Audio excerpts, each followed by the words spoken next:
Sir இதுல ஒரு விஷயம் என்னன்னா, இப்ப நீங்க சொன்ன மாரி புரியாம நெறைய பேர் பேசுறாங்க. ஸோ இதுல வந்துட்டு நெறைய காணொளிகள்ல பார்த்தோம். நேர்லயும் அவங்க பேசினாங்க. அட்வொகேட் நிலவுமதி அவர்களையும், வளர்மதி அவர்களையும் போலீஸ் எல்லாம் தூக்கிட்டு போய் அடிச்சாங்க அப்படிங்கிற விஷயமும், அத இன்னொன்னு அடிச்ச போலீஸ் எல்லாம் நேம் பேஜே இல்ல. எல்லாரும் நைட் எல்லாம் எங்கள வச்சு அடிச்சாங்க அப்படிங்கிறது. அஜித் குமார் இறந்ததுக்கு அப்புறம் எந்த குற்றவாளியும் வந்துட்டு போலீஸ் ஸ்டேஷன்ல எல்லாம் வச்சிருக்க கூடாது அப்படிங்கும்போது, இந்த பெண்கள் எப்படி சார் கொண்டு போய் வச்சு அடிச்சிருப்பாங்க? அது அயோக்கியத்தனம். அதுதான் நாங்க எதிர்க்கிறோம். எங்க தலைவர் அறிக்கையே கொடுத்தாரு. நீங்க பார்க்கலையா? அறிக்கையே கொடுத்தாரு. அந்த தொழிலாளருடைய வேலைகளை வந்து நிரந்தரமாக்கு, தனியார் மயமாக்காதே, அதே நேரத்தில் போலீஸ் அராஜகம் செய்யாதே. இது மாதிரி பெண்களை போய் அடிச்சு அந்த அம்மா கையவே இப்படி தூக்கிட்டே போயிட்டே இருந்துச்சு. பாத்தீங்களா பார்க்கலையா? அவங்களே ஒரு வழக்கறிஞர்.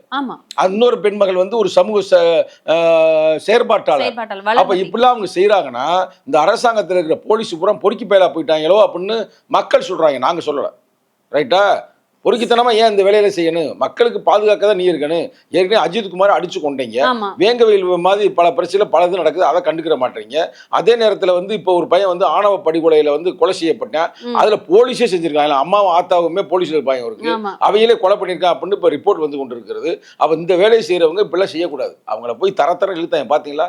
13 நாளா வந்து அவங்க வந்து நேர்மையாக தான் போராடுறாங்க. இப்போ நம்ம பேசி கொண்டிருக்கிற இந்த தருணத்தில் போராட்டம் வெடிச்சிருச்சு மதுரையில். மதுரையில் போராடி கொண்டிருக்கிறார்கள் மக்கள். தூய்மை பணியாளர்கள். ஆமா, தூய்மை பணியாளர்கள் போராடி கொண்டிருக்கிறார்கள். ரொம்ப பயங்கர சிக்கல்.